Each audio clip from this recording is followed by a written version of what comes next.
Hi guys, good morning. Kay Bates with Bates Realty. Hey, so my last video I said I was actually going to do a new series, and that series begins today. This month we're going to address home ownership for buyers. And before I start, I will definitely answer one question from the questions that I've received. And this one question was, how did I get into real estate, or why did I choose real estate as my career path? It was two questions. I'm kind of putting it all together. And I will say I started in real estate in 1992. Gosh, I'm giving my age away. However, I started in 1992 as a real estate accountant with a firm in La Jolla. And they're still there today, Capital Growth Properties. And that's how I got into real estate. Once I got there, I realized that I definitely had a passion for sales. So now we'll begin. And today's topic is, why should I purchase real estate? Especially with all the stuff that we're hearing, with all the negative stuff in the news, with interest rates being higher than it's been in the last year or so, right? Because now it's double what it was, about 6.5%. So why should I buy a home? There are many reasons, and today I'll give you about 6 reasons why, if you're out there, you should buy a home. If you're out there thinking, should I buy? The number one reason, of course, is pride of ownership. And pride of ownership, meaning from decorating to building memories in this house, learning, understanding how you actually create equity, create the house of your dreams by painting, by creating all types of your memories as far as your kids growing, or if you don't have kids, but just building memories with family and friends, right? So definitely a pride of ownership, creating security and some type of stability. The second one is equity growth. We know that real estate is always in a cycle. It goes up, it comes down. However, over time, real estate has always shown to always appreciate.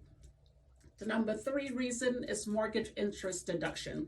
And the mortgage interest deduction, remember to always check with your CPA. However, on your interest statement, your mortgage payment, there's an interest portion of it that's tax deductible.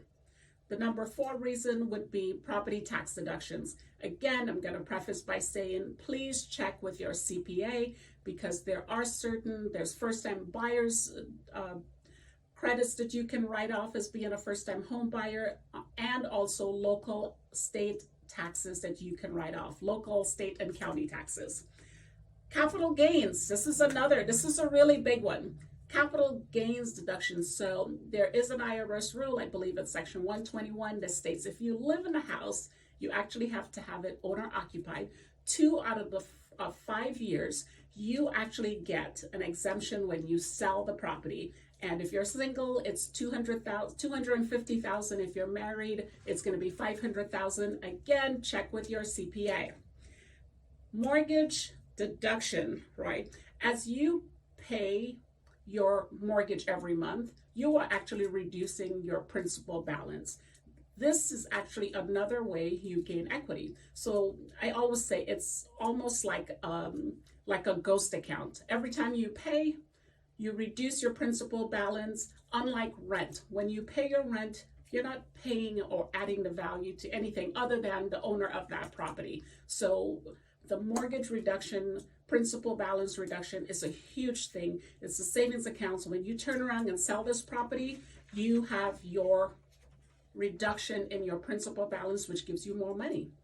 And the last thing I would add today is definitely using your equity to streamline. Maybe you have credit card debt, or maybe you have a kid in college and you need that fund. If you have equity in your property, you can still get an equity line and use that money to aid in paying down your credit cards, or maybe consolidating your bills, paying off a car note. Get rid of that 26 to 30% interest rate that is being charged to you every month. And this way you can now have, even if it's at 8%, that's still better than 30% interest. So those are my tips for today.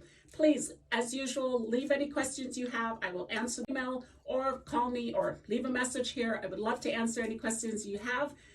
Have a great day, and I look forward to hearing from you guys, and I'll talk to you soon.